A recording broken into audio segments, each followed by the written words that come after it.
because I said what was on my mind. I made a lot of enemies. I made a lot of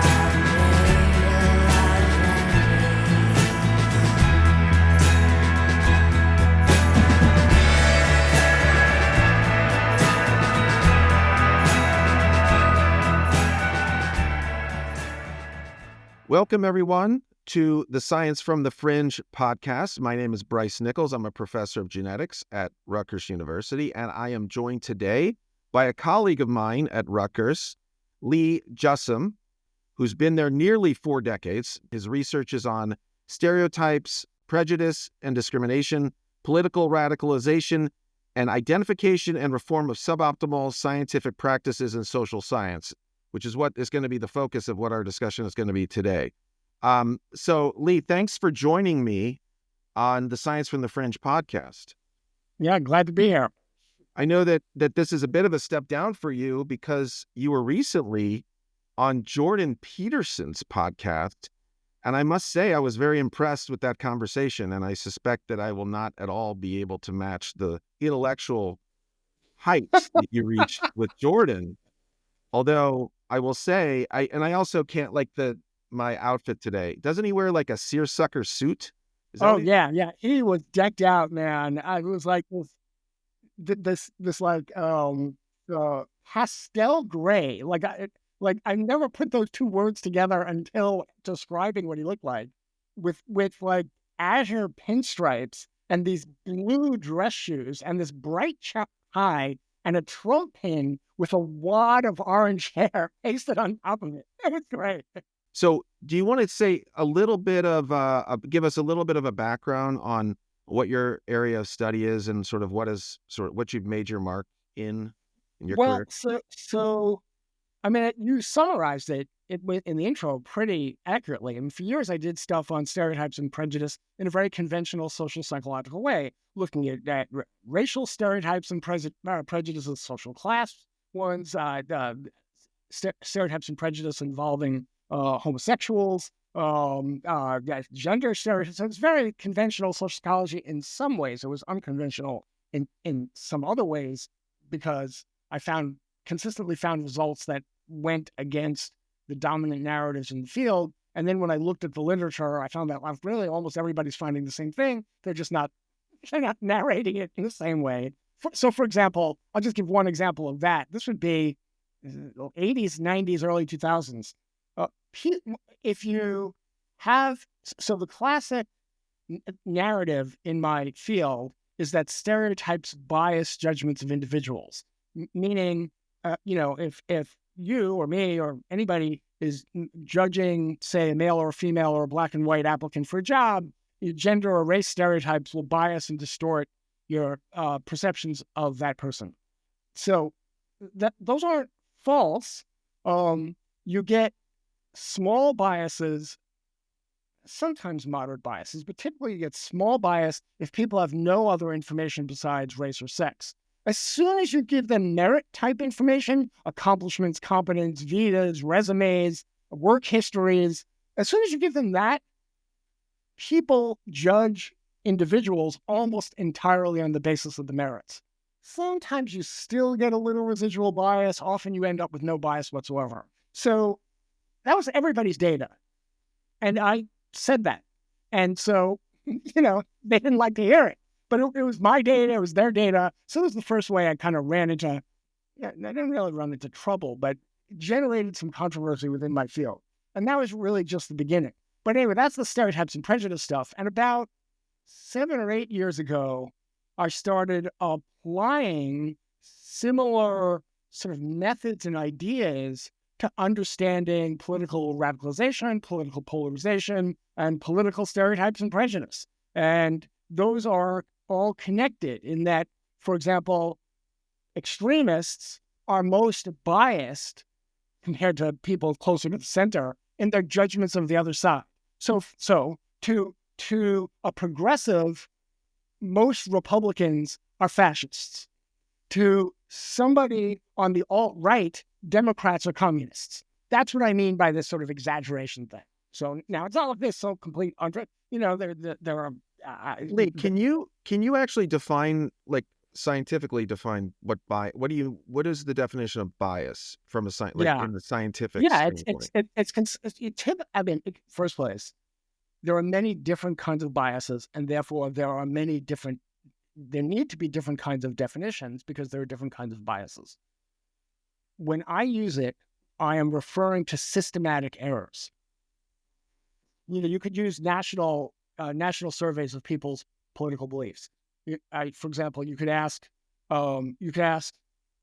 people in the survey what proportion of one question would be Republicans, second question would be Democrats, believe that the Earth is getting warmer. Now, in the same survey, you can ask people, do you believe, or some version of, do you believe the Earth is getting warmer? So now you have a reality criteria. And you typically have, for that kind of question, the last I looked, you had small majorities of Republicans agreeing the Earth is getting warmer, and you had large majorities of Democrats saying the Earth is getting warmer. But there'll be a real number. So let's say 52% of Republicans say the Earth is getting warmer. I don't know if I'm pulling that out of my ear, but it's something like, last I looked was something like that. So when you ask Democrats to estimate what proportion of Republicans believe the Earth is getting warmer, if they, on average, I mean, you do this for each individual respondent, but if on average they say 10%, then they are systematically underestimating the proportion of Republicans who believe the Earth is getting warmer. And you could do the same thing on, Republicans judging Democrats. So that's what I mean by a systematic error. Now, sometimes in these social psychology studies, there's no reality criteria. So you might have 2 job applicants in an experimental design where it's all fictitious, but they don't know that. People judge applicants who are otherwise identical. They have identical resumes, accomplishments, histories. One is male and the other is female. If they judge, a classic sexist bias would be that they judge the male applicant as more qualified than the female applicant. So there's a bias there because they have identical backgrounds. So even though there's no reality criteria because you invented the applicants for the purpose of the study, if people judge Bob differently than Barbara, then you have a bias. I see. Okay, so you provide the person you're asking the question to this piece of information to say, so how many Republicans do you estimate believe this? And then what if you give the answer, like, what if you flip it to say Democrat? You've asked a Democrat, like, how many Democrats, do they also overestimate it, or is it just, do they hit it? People are typically more accurate with their own group than they are with an out group. They typically, they're not perfect there either, but they're typically more accurate. Yeah. So, okay, I guess I wanted to sort of, today we were going to maybe be focused on a few topics, although as you pointed out before we started recording, these topics could lead to like a 30, 40, 50-day conversation. But so one of the reasons I wanted to speak with you was on your recent work which relates to DEI, diversity, equity, inclusion, and whether that is causing more harm than it's doing good. Before we get into that, I wanted you, if you could, to talk a little bit about your experience with academic freedom and cancel culture in academia, because you do have, since you're a bit controversial, due to your and have been accused of many things that perhaps are unfair. I'm wondering if you would give a little bit of your take on, well, you've personally experienced efforts to cancel you. Is that correct? Oh, yeah, that's absolutely true. Yeah, repeatedly. I mean, Repeatedly. yeah. Well, so, well, hold on. Maybe I'll back up and say something like, one of the things that really is concerning me is the idea that certain subjects in science are off limits.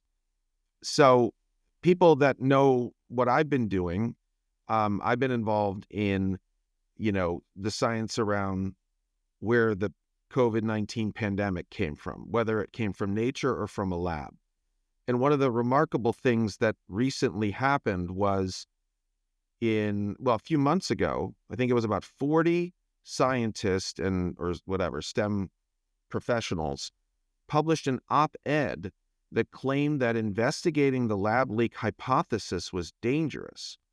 They're going on record as saying that this subject is something that you can't actually study. I also saw in a related, type of, this idea that scientists need to stay away from certain things.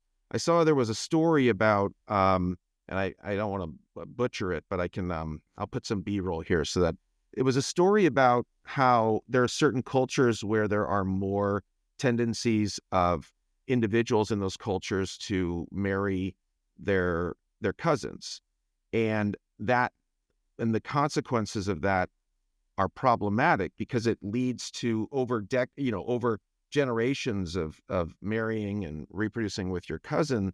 It leads to severe health disparities in those populations versus others. And it's a tricky subject to get into because of the, accusations that what you're now doing is you're showing that this one you get accusations of racism, and you're sort of told you need to back away from this because we just can't speak about this. So in a similar vein, I believe some of the studies that you have done lead to accusations that you are racist. Is that a fair characterization, at least of some of the things that or could you describe situations where you've been, gotten into subjects that lead to trouble for you?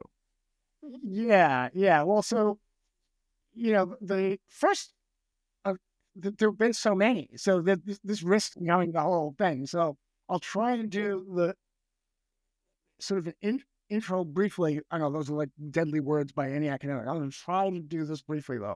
I may fail. My very first denunciation was on social media, on Twitter.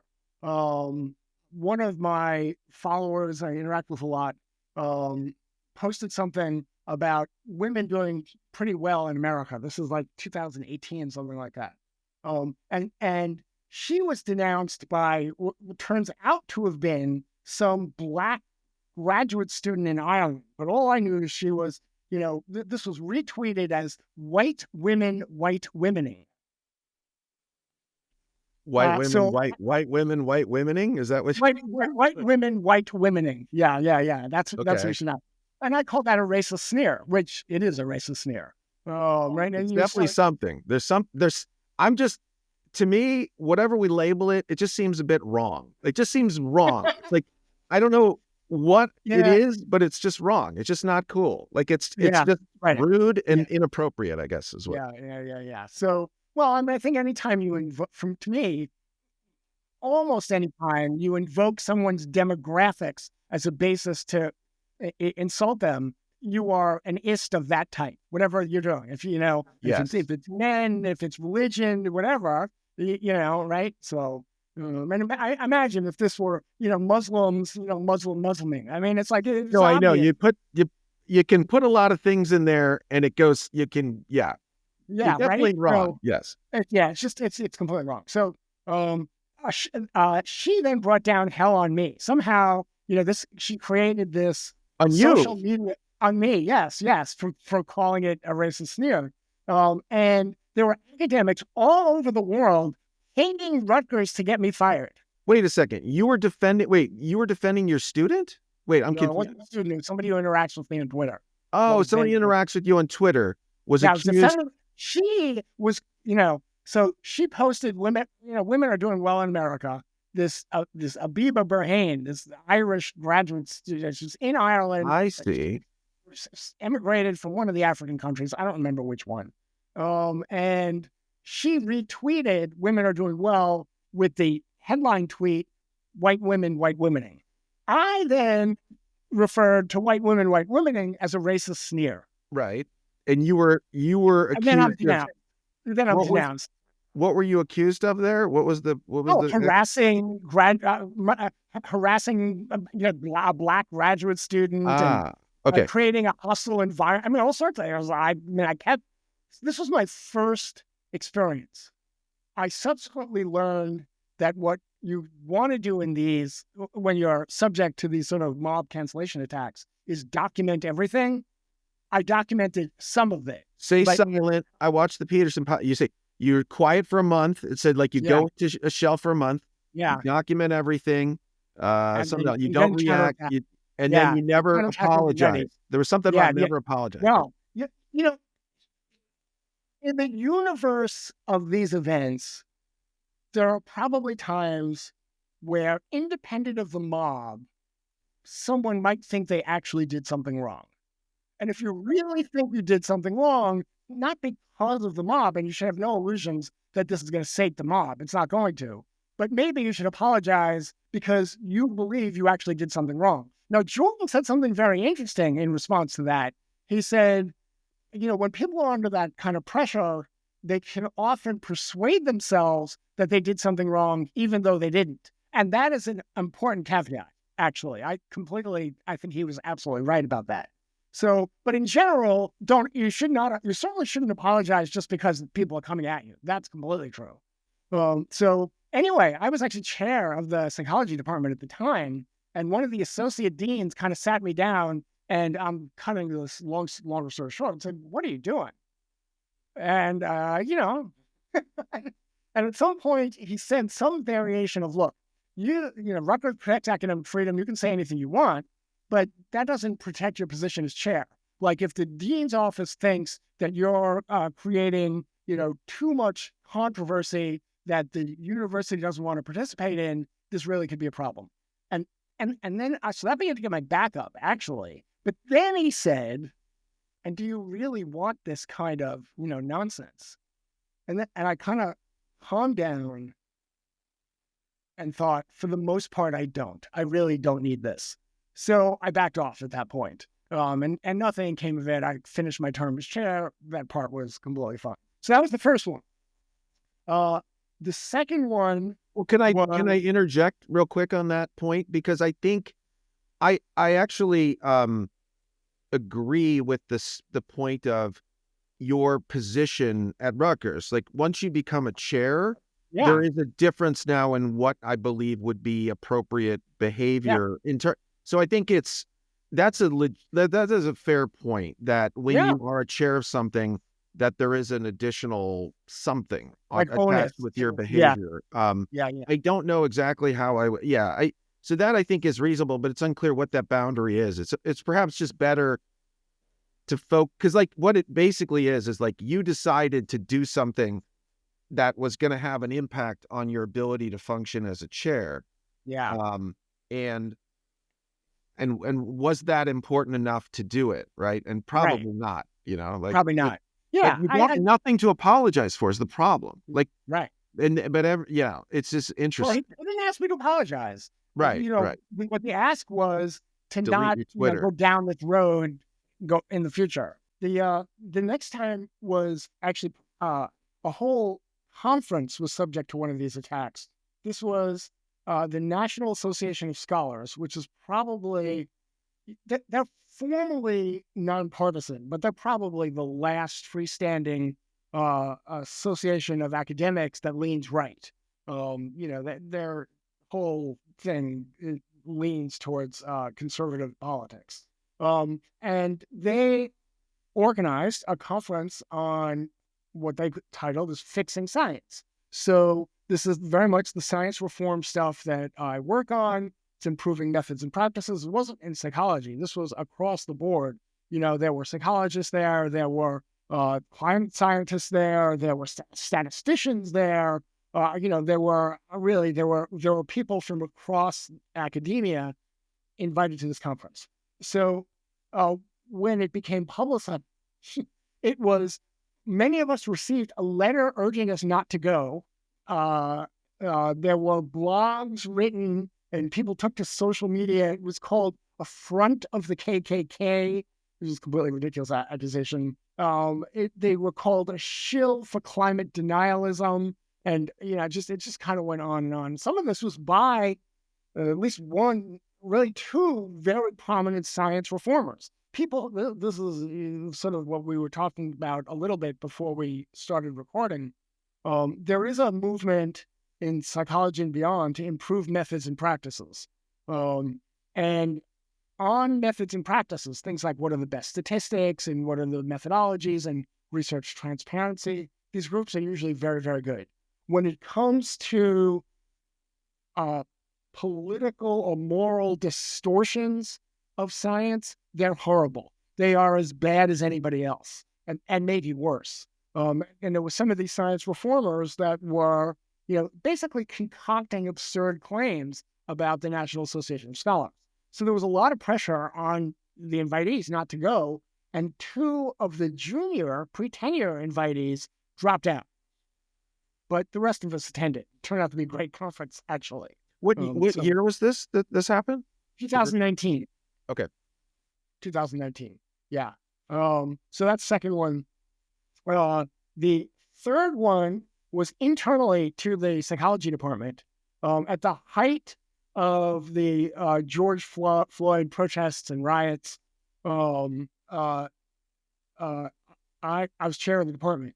And we have a DEI committee, and everybody and their brother were making statements about the protests and racism and all that sort of stuff. So it came under a lot of pressure to issue a statement, which I ultimately did, and I regret having said anything at all at this point.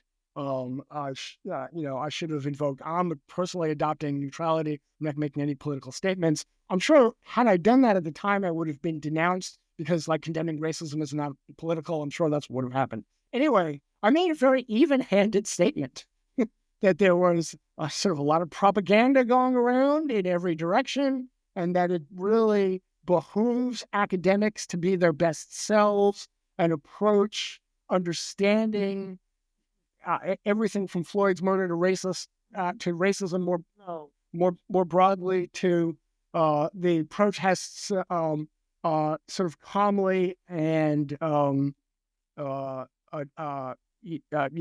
using the intellectual tools that make academics, the best they can be. Okay, something like that.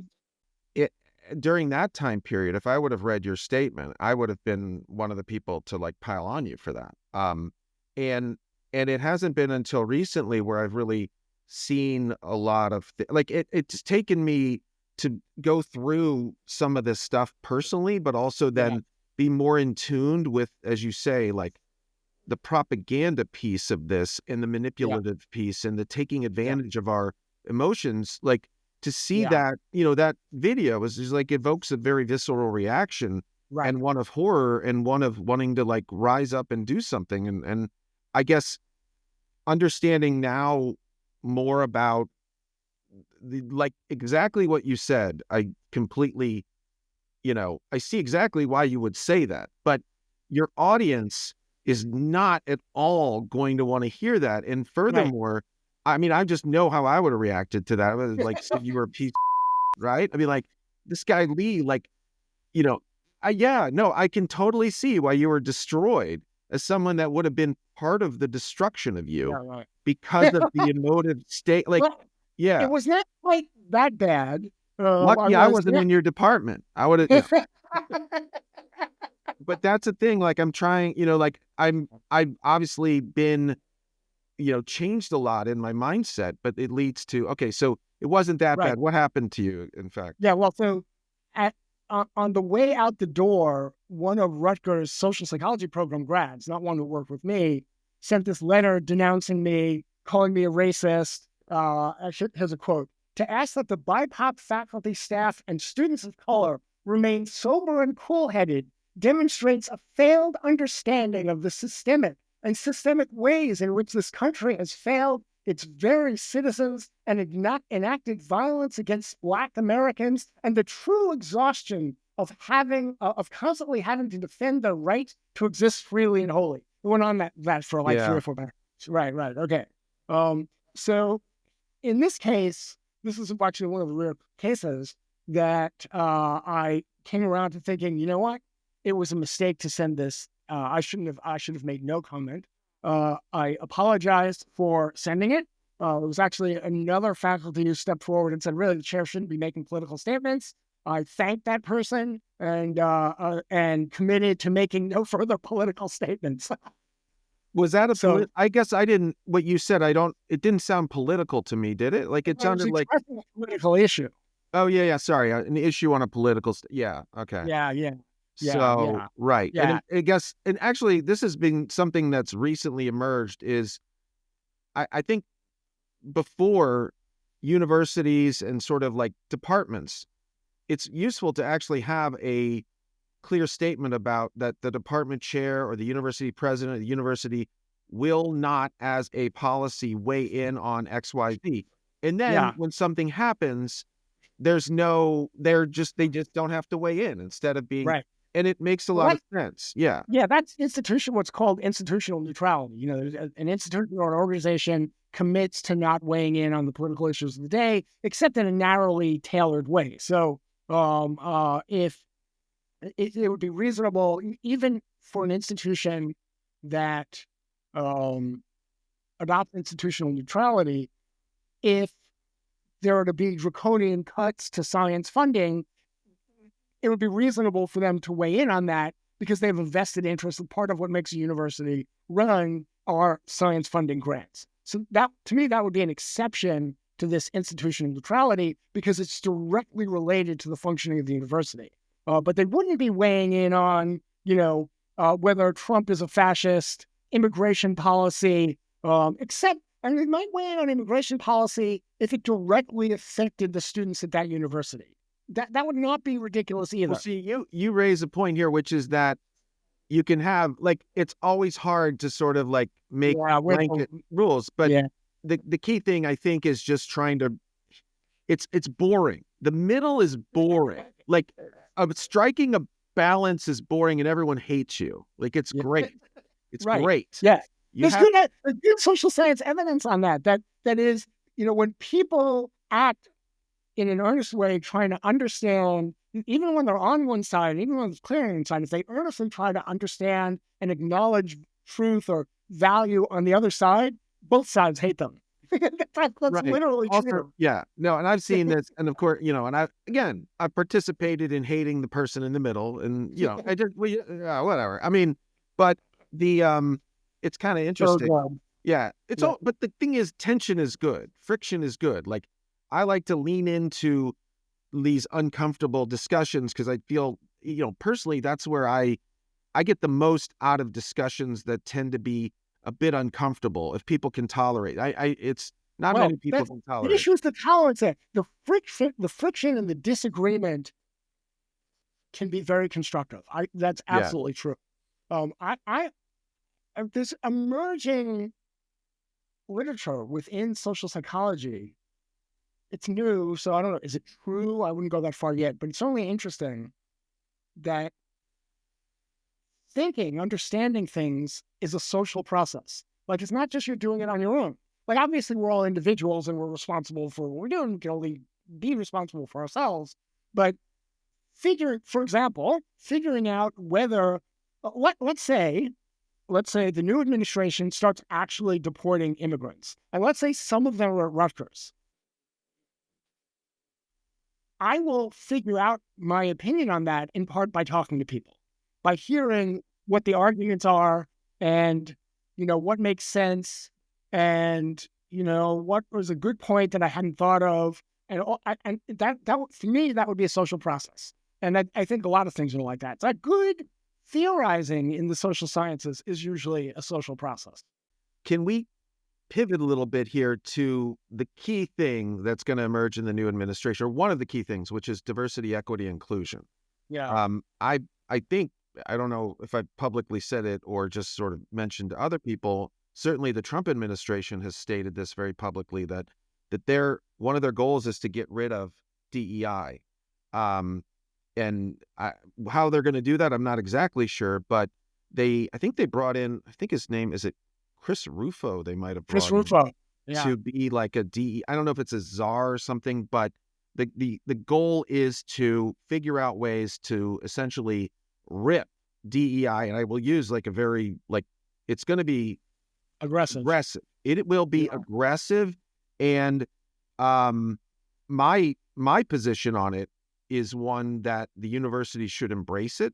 I'm not sure I mean, I think you feel similarly. I don't know if you'd use the term embrace because all the words around this are going to be, but my thing is, I believe as someone, again, as someone that would have attacked you for your positions on these various things before, I now come to the realization, or like my personal opinion now is that the DEI, whatever it is, I've always thought, I believed in the vision of it, but I've ignored the mission, meaning like the way in which they're trying to get to this place is actually not helping us get to that place. I've been a very strong. I wouldn't call that the mission. I'd call that implementation. I guess whatever it is. So I think of like a vision statement, like what do we want the future to be like, and then our mission of how do we get there. So the implementation of it's, whatever you can call it, like the road to hell is paved with good intentions, or like, but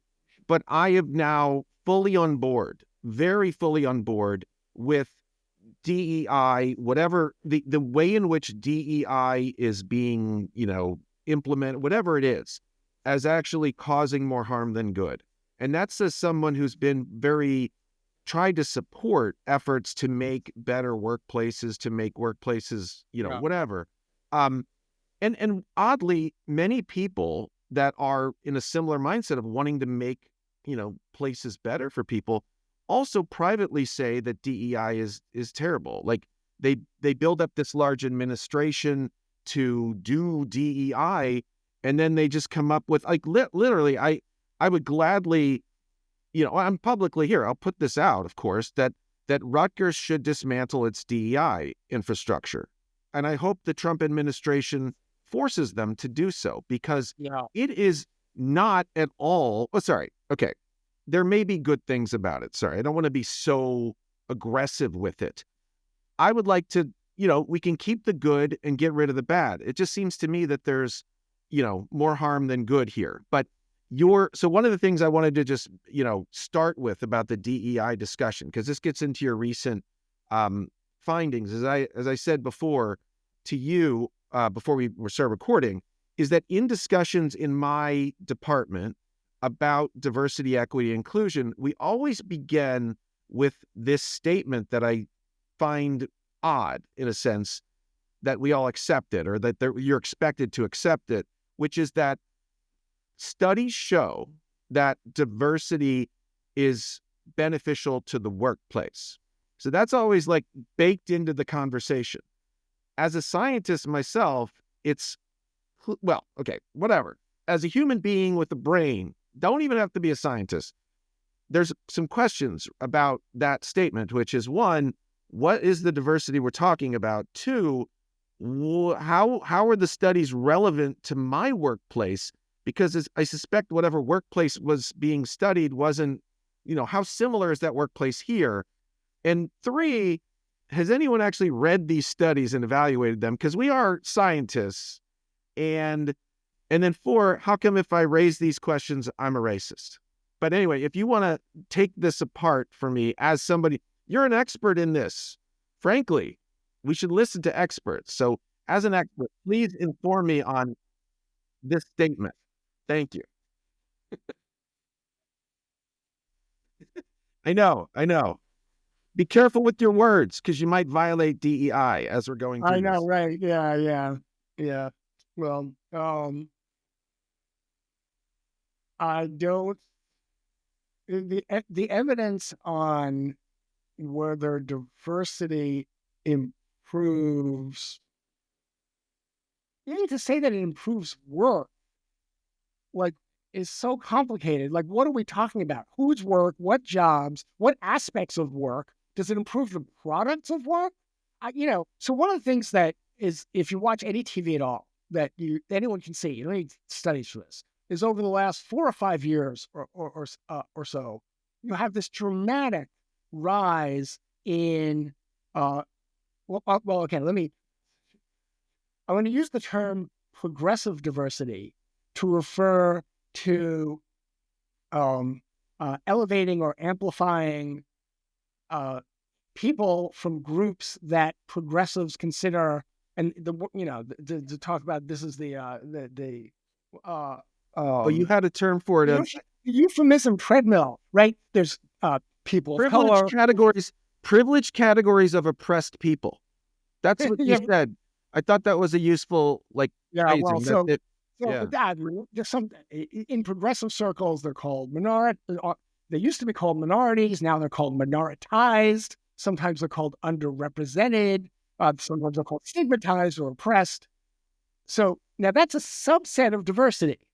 So I have a whole Substack on this, on sort of the progressive disingenuousness and redefinition of what the word diversity means. So up until about 2010, the word diversity was a synonym for variety.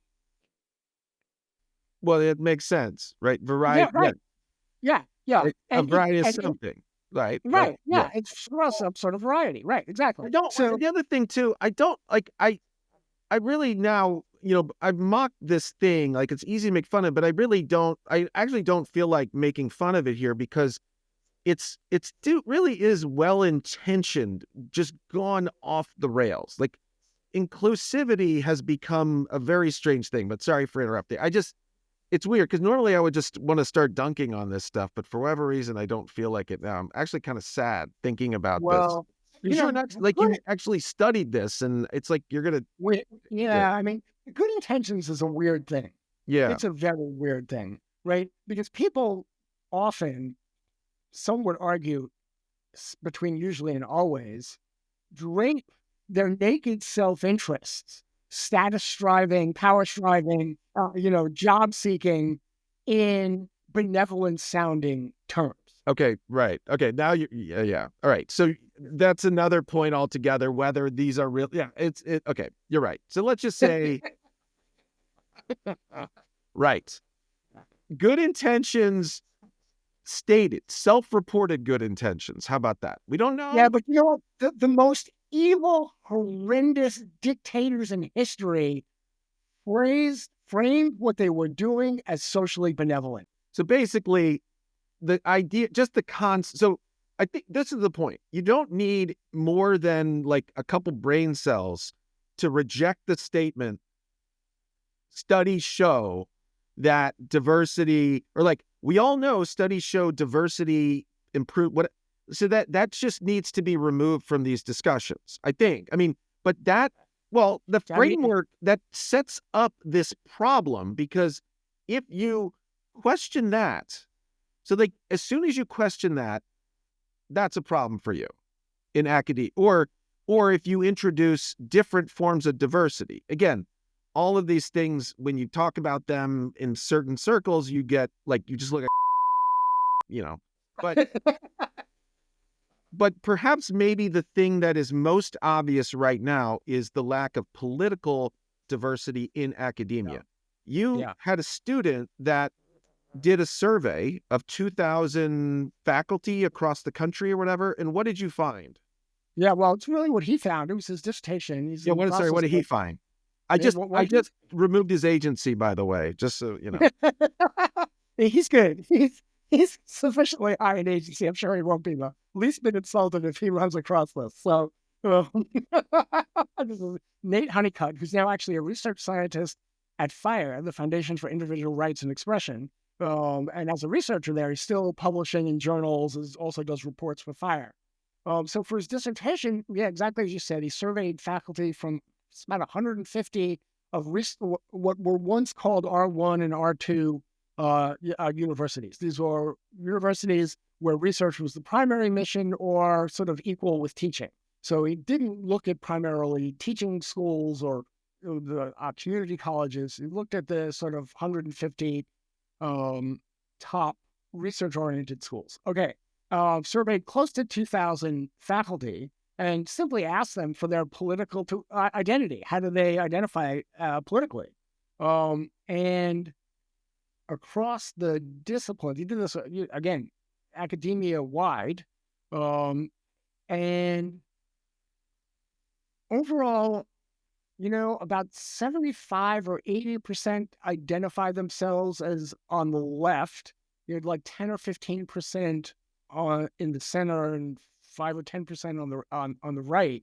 But the most striking finding was the extent of the far left in his sample.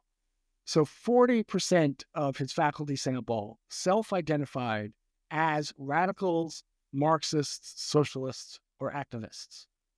And that number is about 5 times what it is in the population. The far left in the general population is, surveys will find different things, but usually it's in single digits. What actually does that even mean? Like what would something like that? Because I perhaps might have identified as that before, but maybe I didn't know what I'm even identifying with. Because I don't, Well, what it means is that really the simple interpretation, it wouldn't necessarily, it probably has downstream implications. But what it means is you have a dramatic overrepresentation of the far left in the American academy and its most prestigious institutions. That we could all agree. Yeah. Yeah, that's what it means. And then, given certain unique characteristics of the far left, some of the dysfunctions that we have all seen over the last 10 years or so naturally flow out of this dramatic overrepresentation of the far left.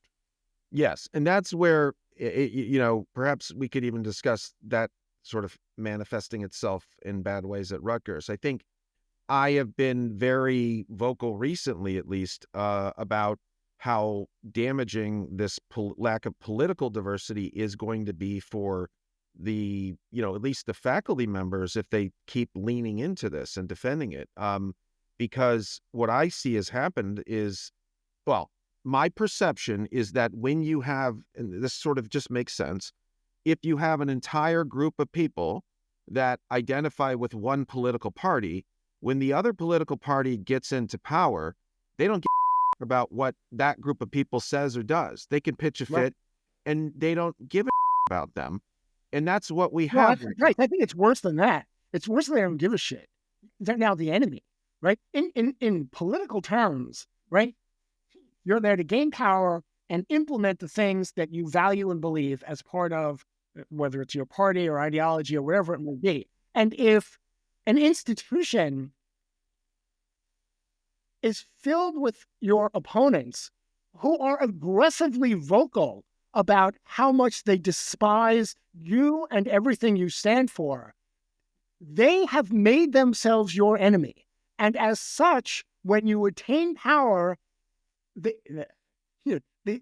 psychologically reasonable, I'm not saying it's politically reasonable or justified or I support it, but a very psychologically reasonable thing to do is to crush your enemy. Right. Now, this is interesting, of course, because it's not like I can speak across the board here, but I have been remarkably surprised at, because like over the last couple of years through these, like activist efforts or whatever on biosafety, I've been interacting mostly with people that would identify as Republicans, including many people in, on the staff or, lawmakers too. And I've been like amazed at the fact that they don't, it's like they actually are not that. And like the ones that I interact with almost sort of don't understand it, like why. It's like they feel that there's that's where this idea of woke mind virus comes from, or Trump derangement syndrome. It's like they are not viewing whatever this is as their enemy. They don't understand it, and they feel it's almost like they're feeling sorry for it, and they want to cure it.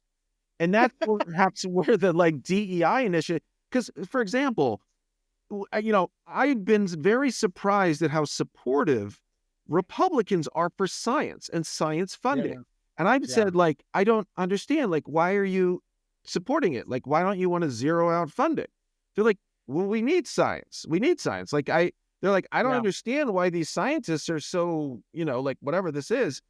So it's odd. So that what I actually see, and you observe this with I think the pardoning of Hunter Biden and the pardoning of all Democrats now, it's more, in my view, of a projection of an assumption that the Republicans would do to the Democrats what the Democrats would do to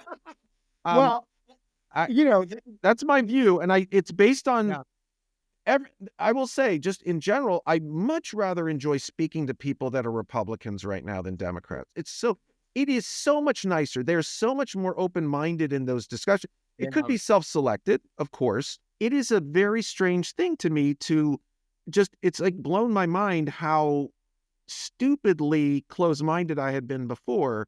And whatever. I mean, we all change, but I guess that brings up this point. Your recent study, I want you to explain that. But first, can you explain exactly, because I was a little concerned because it had an acronym associated with it. This thing, it's called the what is it? The NCRI? NCRI. What is the Yes. NCRI, and why should we not be afraid that this is misinformation science? It sounds like Well, misinformation science. everyone should always be afraid that everything is that's my phone. Ours. Yeah.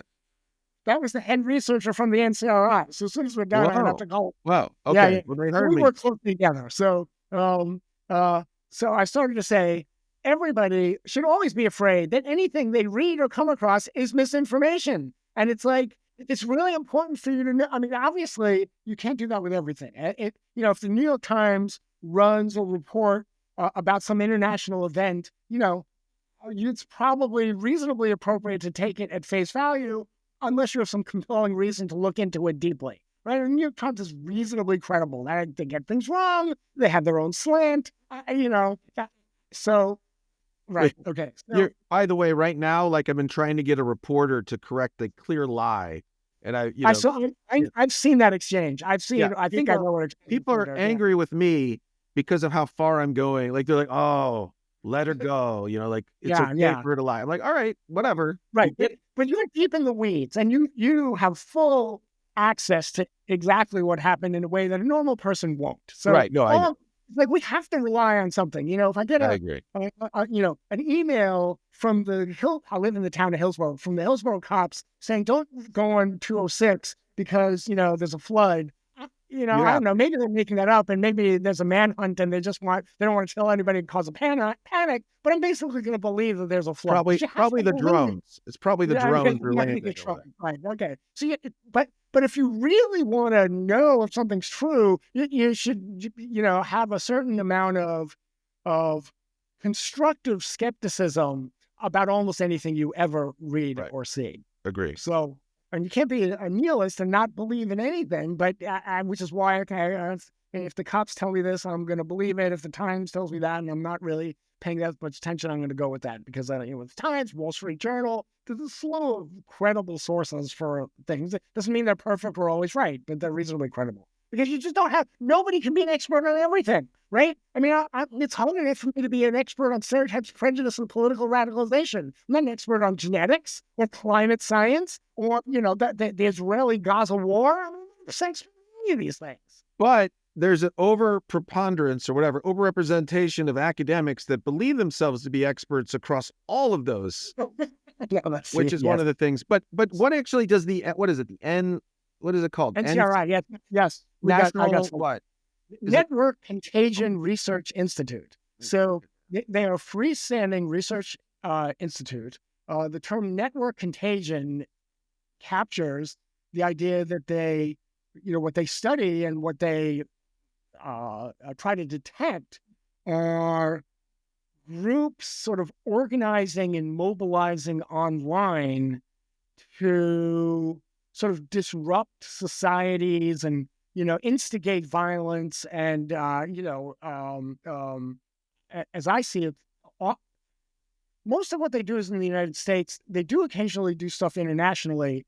The stuff in the United States I see as sort of an early warning detection threat of threats to liberal democracy. So that's what I see they do.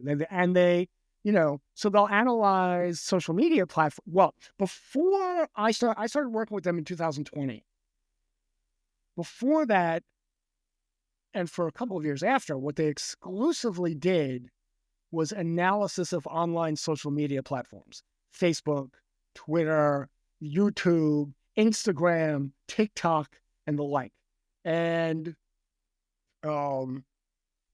they've done reports on everything from online hate, Islamophobia, anti-Hindu prejudice, anti-Semitism.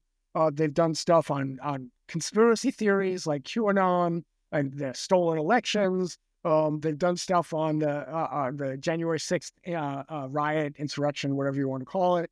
And they've done all sorts of, there's stuff on COVID conspiracies.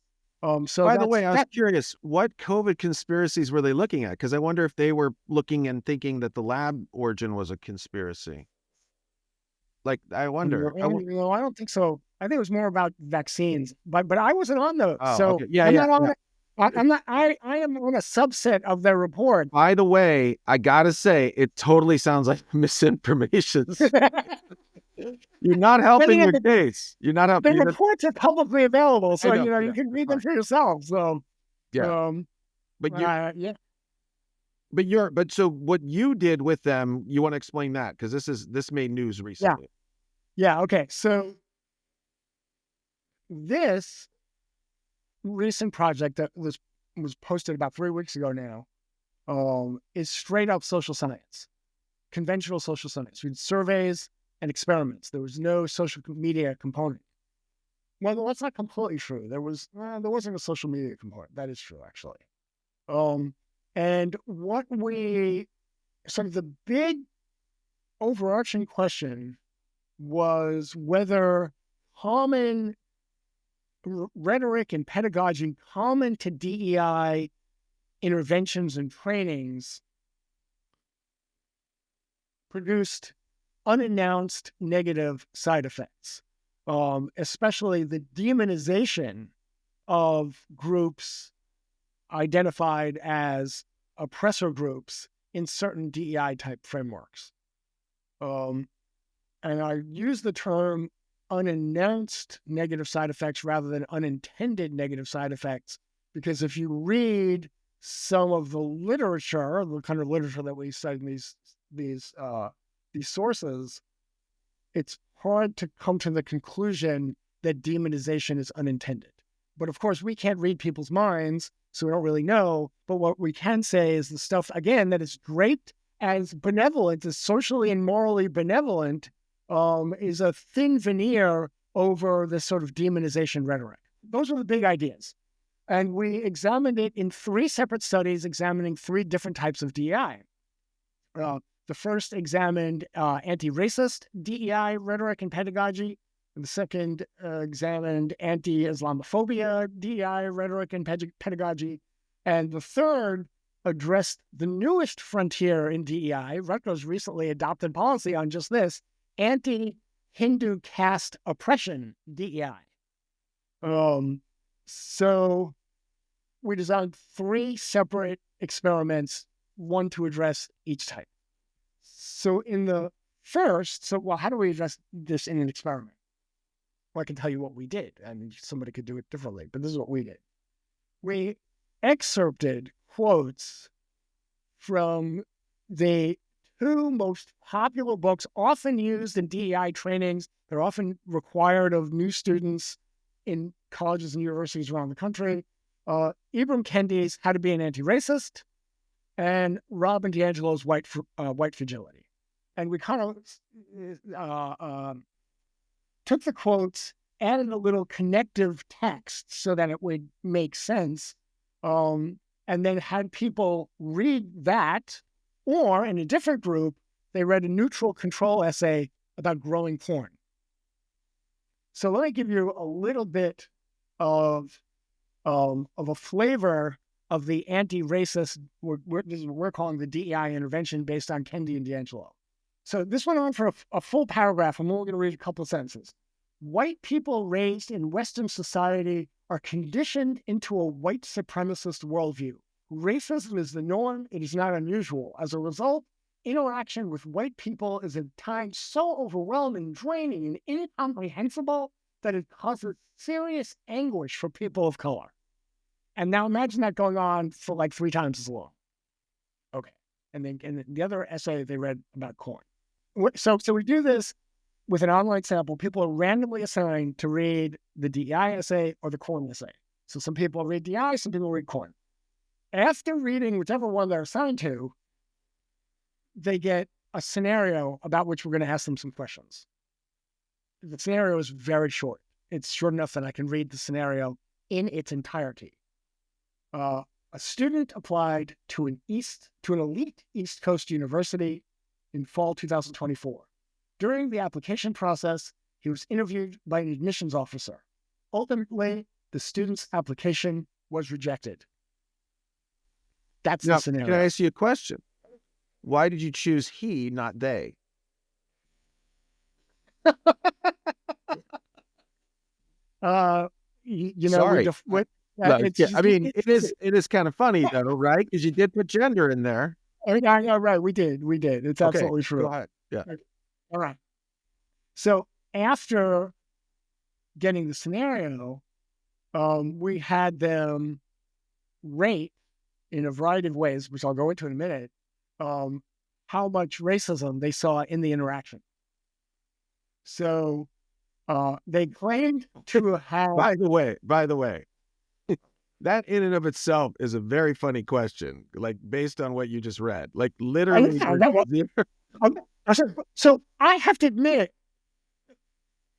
the core idea for the study, I was completely behind. I think they were right, but of course you don't know you're right until you run the studies. Yeah. I'm kind of amazed that this worked, because this is a very mild manipulation, right? How it worked. Okay, this is really sad that it worked. Yeah. We asked, how many microaggressions did the applicant experience? And so when they got the DEI essay, they rated the applicant as having experienced significantly more microaggressions. How much harm did the applicant experience? Again, with the DEI essay, he was harmed more. There was a non-significant but greater. How violent was the interviewer was non-significantly larger under the DEI essay. How biased was the admissions officer? That was significantly higher. How fair was the rejection? It was more unfair after the DEI essay. So people claim to, see all this evil in this completely bland interaction. And at an elite school, most people get rejected. That's like by definition what makes it elite. Okay, Lee, here's an alternative here's an alternative explanation for your findings. Have you considered that reading about corn is protective against racism? No, we did not consider that. Because that's the headline here. We should all be reading about corn. We would be much more inclusive society. We would probably be better off reading about corn than reading Kendi and D'Angelo. I think I would agree with that. So the bottom, right. And so this is obviously this is obvious that what you read was like really offensive, literally like just extremely offensive stuff. Yeah. But like has been accepted. And I think I mean, again, this is something that I just pulled a quote, I think from I don't know if it was you or Peterson that said it. Let me see if I can say it was something about exploiting. Let's see. It was the exploitation of, maybe it was you that said this. Something about, something about just exploiting like the goodwill, like people want to, like they feel guilt. Was it you that were saying this? Like it's about this idea of like, I don't remember, but we were both on the same page on that. Yeah, why this works. Exploit this guilt. Yeah. White liberal. Maybe it was you or him. It's like white liberals are racked with guilt and shame, and there is a vulnerability to believing these types of claims. Yeah. That's right. That's kind of like. So, but again, that's why they're. I don't know who said it, but I totally endorse that statement. Yeah, and then so basically, this would be evident. And of course, if these really are texts that are part of like DEI training it's evidence that it's actually, well, I don't know if it's causing harm. I guess if the intention is to imbue, is that a word? And bias within every interaction, or like, there you go. It worked. Well, if it's leading people to see malevolence where none manifests. Right. Very easy to do. It seems like it's concerning. It's very easy to do. So in a way, like everything, now I'm questioning every single thing I'm doing because like whatever I read is like, but it's, and it made news. Like you got coverage. Where did this get covered? Oh, so it first came out in the National Review. So we tried to get it actually, we had strong feelers from the New York Times and from Bloomberg, and both at the end decided not to run with it. And there's a whole discourse around that they're suppressing the research. And maybe that's true, maybe it's not. I wouldn't actually go that far. I think them deciding not to run with the story stopped short of a smoking gun that, they're overwhelmed with liberal bias and therefore, didn't want this stuff to get out. But anyway, they didn't run with it. So it came out in the National Review, who did a very good job with it. I know academics often complain about the way their stuff is covered in the popular press. They did an excellent job. But then it was covered in lots of other places. It was covered in the Chronicle of Higher Ed. Actually, the Times of London covered it. There were several other, Fox News covered it. So it got a lot of attention, way more than I thought it was going to get, actually. I know it's sort of a hot topic, but even knowing that, I was surprised at how much attention it got.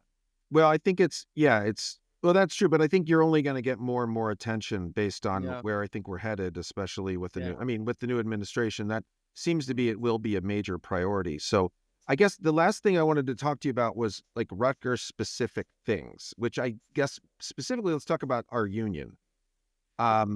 Because, well, one thing I'll say is that maybe to sort of frame this, I guess maybe you even know more about the what the union has been doing recently, but the messaging around that I've been receiving and you've been receiving from the union have been these very, very, political messages about how the Trump administration is going to, like, I don't want to.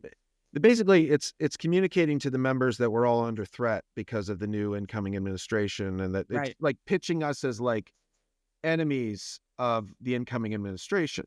Now, to your point before about inclusivity, I mean, like, to me, this is like an obvious example where if we're doing DEI, this just doesn't, like, you can't. Bryce, DI doesn't include politics. I'm sorry. Okay, there we go. But it does seem to me to be a clear violation of every single thing I thought we were trying to do with DEI, which was to make inclusive workplaces where people could feel that in academic freedom, blah, blah, all this kind of stuff. I got out of the union. I canceled my union members. I was so pissed off about this. I'm a big fan of the union. I've been very vocal in saying, join the union. They fight for you. They do all this stuff for you. This one was, I had to leave with how disgusting I thought this stuff was. And the members of I've never done a survey of Rutgers faculty in particular. On the other hand, I have no reason to think Rutgers faculty are dramatically different than national faculty. If anything, on the coasts, there's probably even a stronger leftward drift. And so if that's true, and you have a large number of far left people at Rutgers, and the union represents those people, well, duh, these are the positions.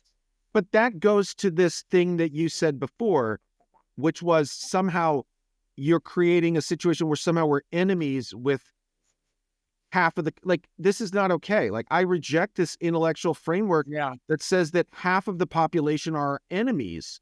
Right. I do. Yes, me too.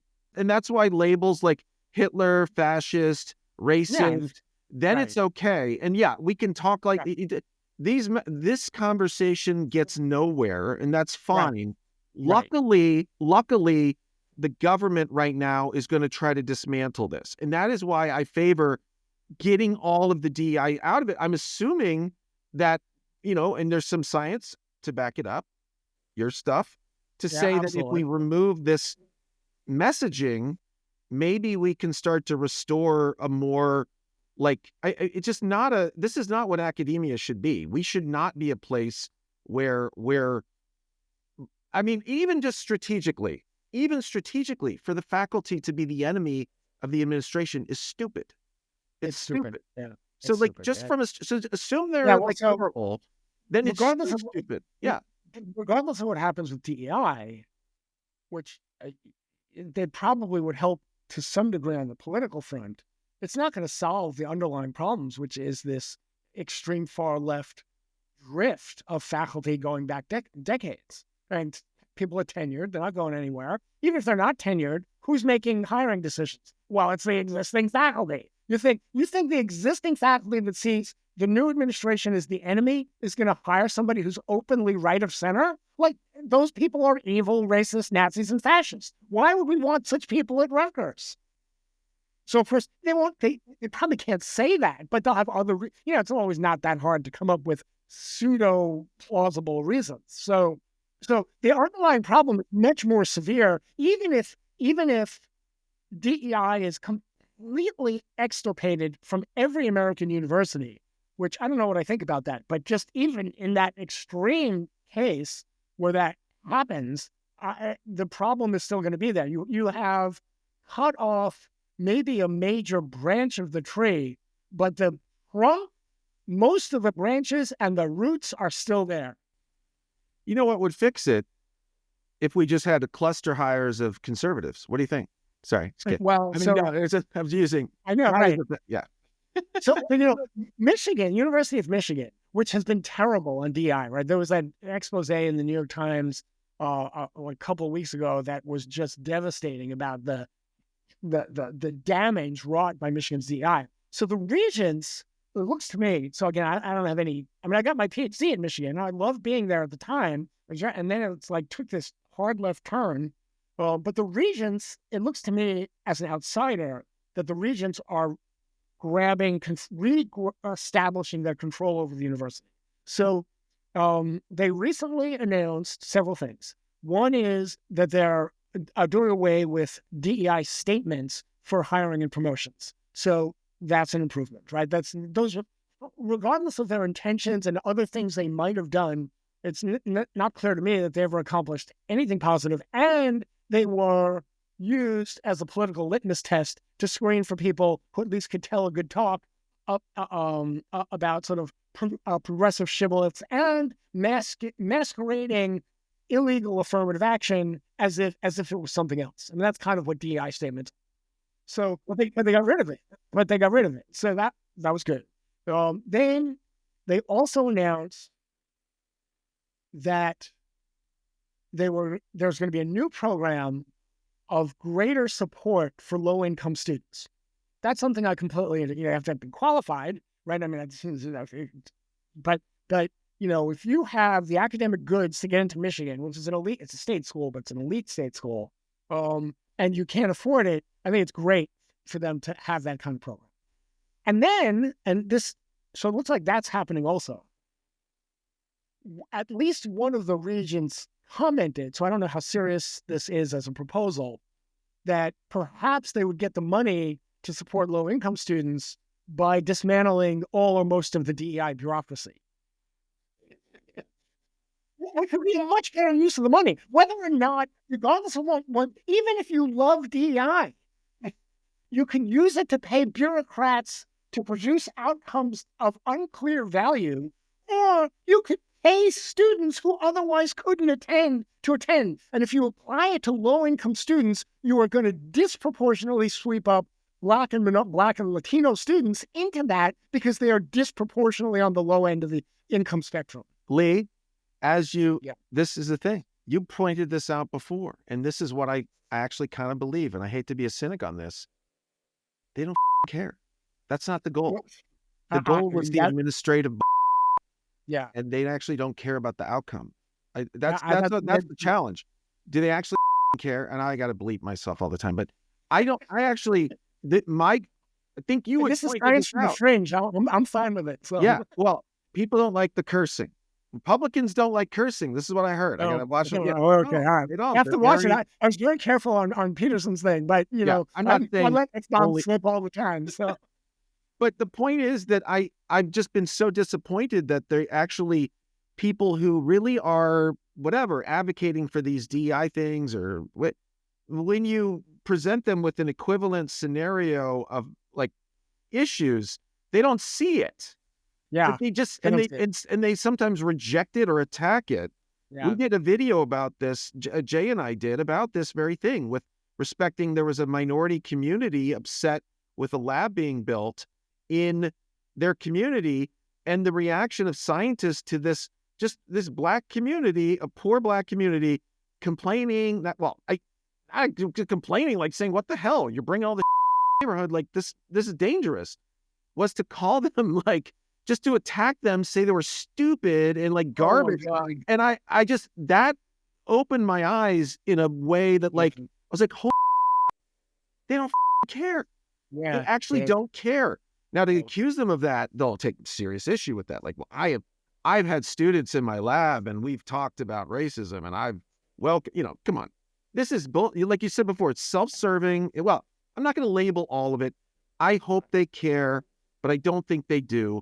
And we would all benefit if they dismantled the administrative things with DEI. And I think, of course, faculty would support it because it'd be more money for other stuff that the faculty might benefit from, because I don't think anybody sees benefit from these DEI administrations. Now, of course, this might be the last couple months that you're employed at Rutgers once I air this. Let's get. I'm really not worried. I mean, maybe I should be more worried, but of all the things I've ever said or written publicly, this hardly even, I think this breaks the surface. So.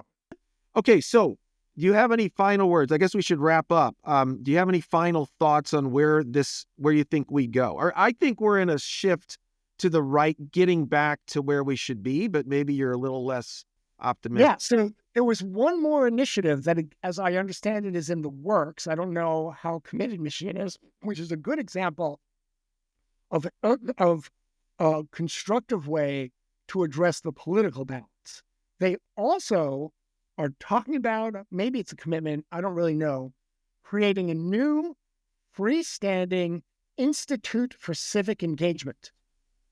Oh, right. And I saw that. Yeah. Right. So without ties to a department. So, you might think political scientists or sociologists or psychologists would be involved with that. But if those departments are already fully captured, it's not going to solve this problem because it's freestanding. The administration under the regents can presumably appoint someone with what they judge to be the appropriate political vision. You would think for an institute of civic engagement, at minimum, you would have people from across the spectrum.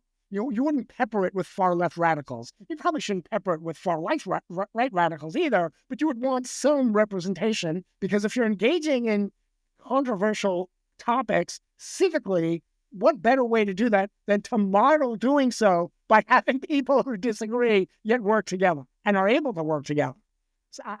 So that brings in new faculty. It removes the decision-making from the departments. It probably enhances the quality of the intellectual life and maybe even the political daily life at the university. At least it has some hope of doing it. Listen, everything can be corrupted. It cannot work the way you think. Maybe it'll be a terrible idea and it'll last for 5 years and they'll defund it. Like, who the hell knows? But I think it's a good idea. Right. Well, another thing we talked about was, you try to do stuff, but sometimes doing stuff creates more problems than it solves. Yeah. So that's a topic for another time, I think, actually. Yeah. But Well, Jordan Peterson was all over that when we talked about it. And the one he mentioned that I didn't actually. Yeah. Yes, the suicide thing, and I don't know enough about that.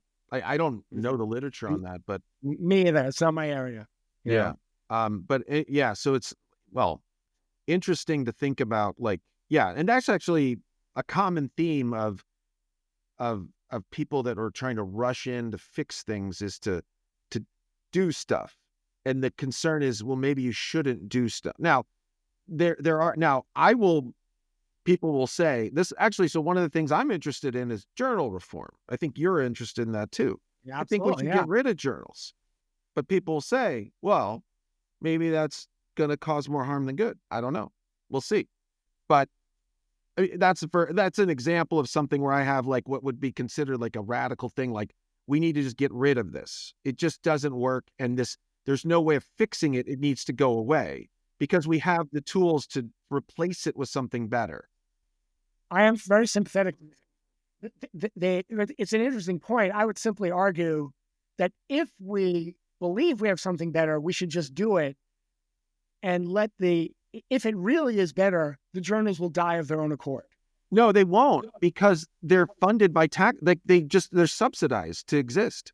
They're just getting a subsidy because the journals are the federal government grant money is what keeps them alive. The publication fees are. This news to me. Does federal grant money go into journals? Yeah, because when we publish our papers, we pay them, and it's all from our grants. Right. And the universities use.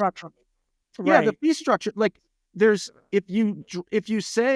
federal grant money can't be used for the journals, let's see how long they exist. Yeah, It's subsidized. yeah, yeah. That's I don't think that would kill the journals. It would make their lives more difficult and would create an environment that would make it easier for alternatives to conventional journals to spring up. Well, And that I would endorse. Yeah. No, Yeah. well, okay. The other piece of this, of course, is just to say, well, all research that's funded by the federal government has to be posted, like Somewhere. published. You can't Yeah. put it in a journal behind a paywall. It has to be available Yeah. immediately. So then Yeah. they're providing no value. Then they're done. Yeah. Then Yeah, there's no yeah. reason for a journal because all the information's available for free elsewhere. This is a longer conversation, so I'm just saying, right. And My point is we're that a good conversation, though. Yeah, I know, but I am cautious. Like, the thing is, like, I'm not saying destroy this thing because it will just figure out on the fly how to replace it.